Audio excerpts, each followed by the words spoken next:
Video Games Reloaded.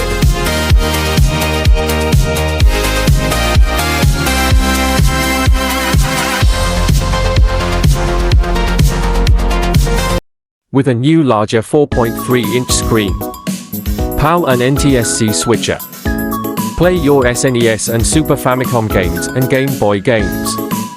Crystal clear speaker audio, including a 3.5mm headphone jack and lithium-ion batteries. Use your original SNES controllers to play on your TV screen.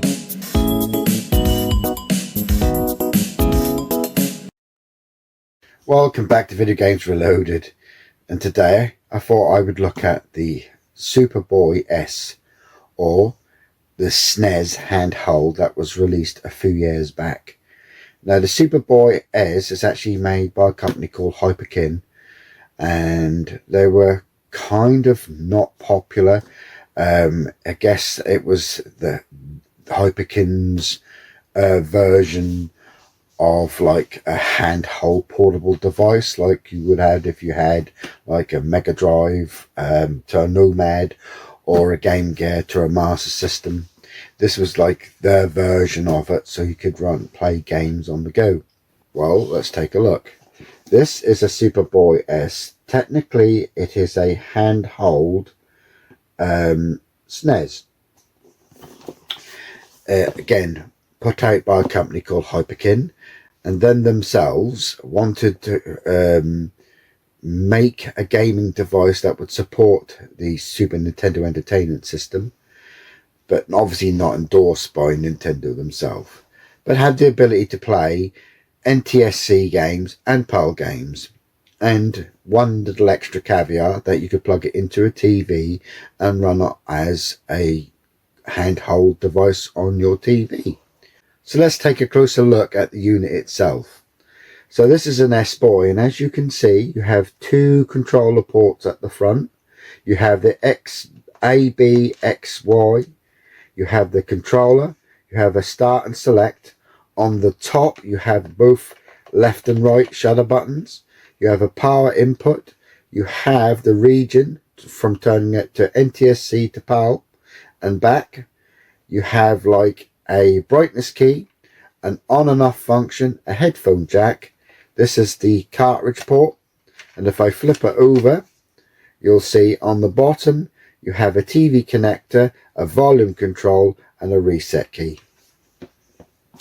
Obviously this was designed to actually plug into a TV as well as being handheld, and we'll take a look at some of that footage in a little while.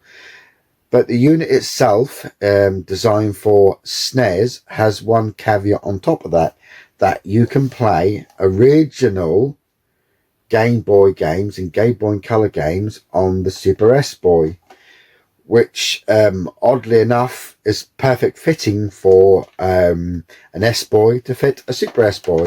And you would plug the cartridge in the top, and as you can see, it then runs the original Game Boy. So let's power that on, and you can see that running. So let's power it up and see it in action.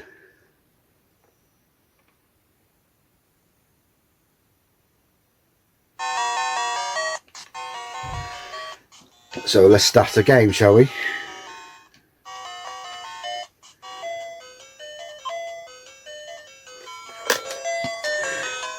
Oh. And as you can see, that's Tetris running on Game Boy.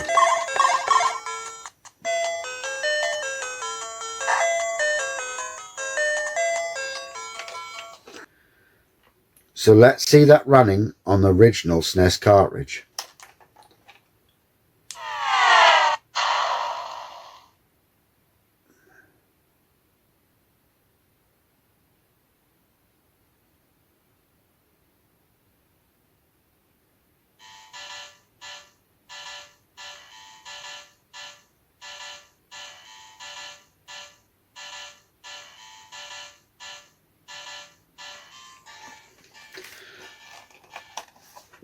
So the imagery itself on the screen is very clean and tidy.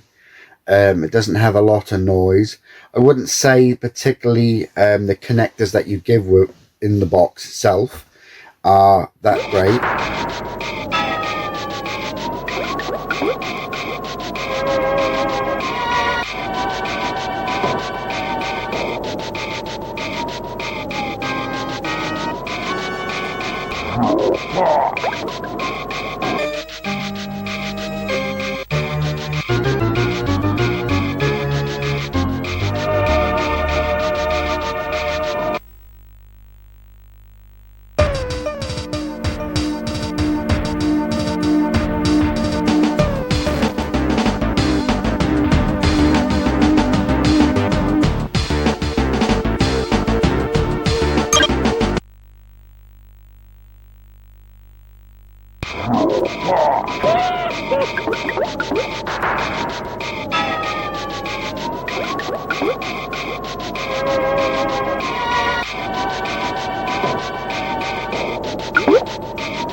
So what's my opinion on the Hyperkin itself?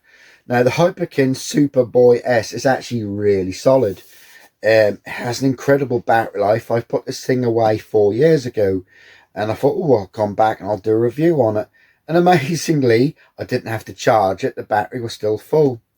I played for about 2 hours on it and capturing different kind of video, thinking what I could put into the video itself.